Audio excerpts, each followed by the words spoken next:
ভাই ফাইনালি পাকিস্তান কিন্তু আজকে আবার হারছে। মানে যে পাকিস্তান এতদিন ধরে একটা বড় একটা ভাইরাল একটা হয়েছিল যে তাই ইন্ডিয়ার লগে খেলতো না, একটা হাইপ ক্রিয়েট করছে, সে পাকিস্তানরে ধুলিস্বাত করে দিয়েছে ইন্ডিয়া। আমরা জানতাম যে পাকিস্তান কোনো মূর্তি পাত্তা পাইব না।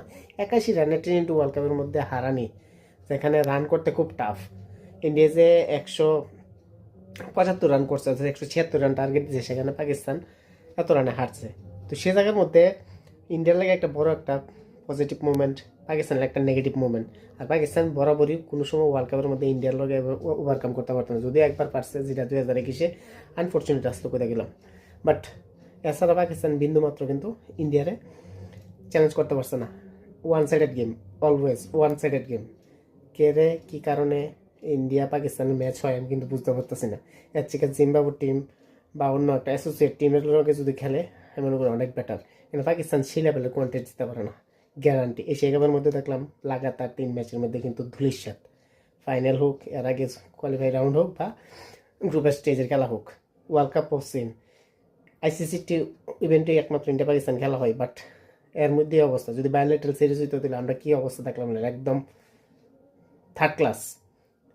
যদিও তারা বরাবরই হাইপ ক্রিয়েট করে, ইউটিউবের ভিডিও তৈরি করে বা বড় বড় করে, মানে প্রমোশন করে প্লেয়ার লাইক বাবর আজম। এমন একজন প্লেয়ার, এমন একজন প্লেয়ার আজকে কোনো কাজ আসছে না। যে বাবর আজমের আজকে কিন্তু সম্পূর্ণ দরকার আসলো, সে কী করতে, সে নিজের নেচারে অ্যাগ্রেসিভ, বাইরে গিয়ে সে অ্যাগ্রেসিভ খেলতে গেছে, বলটা উঠিয়েছে গা, পাকিস্তানরে আবার সেই ডুবাই দিয়ে গেছে। তারপরেও তারা নিয়ে আসে মাথায় কিং বাবর আজম মনে না, কিংয়ের সমান কিনা, কিংয়ের যোগ্যতা না বাবর আজম। পাকিস্তান শুধুই একটা প্লেয়াররা শুধু প্লেইং ইলেভেনে রেখে তাদের অন্যান্য প্লেয়ার সুযোগটা নষ্ট করতেছে। পাকিস্তান ইচ্ছা করলে আরও বেটার করতে হয়। যদিও পাকিস্তান একটা পজিটিভ সাইড, তার স্পিন বল ডিপার্টমেন্ট খুব ভালো কিন্তু হয়ে গেছে বর্তমানে। নেক্সট আগামী 3-4 বছর আর একটু বেটার হইব। বাট ইন্ডিয়ার লগে বরাবরই পাকিস্তান থার্ড ক্লাস হয়ে থাকবো, চ্যালেঞ্জ করতে পারতো না। কারণ ইন্ডিয়া সেই লেভেলের একটা টিম, যেখানে অস্ট্রেলিয়া বা ইংল্যান্ডের মতো টিম পর্যন্ত ইন্ডিয়ার টক্কর দিতে পারে না ঠিক করে, ওয়ার্ল্ড কাপ ইভেন্ট হোক বা যে কোনো ইভেন্ট হোক। তো যাই হোক, India Pakistan match always entertainment. আর এখানে ওয়ান সাইডেড ম্যাচ আগামীও দেখা যাব, তখন দেখাইতেছে।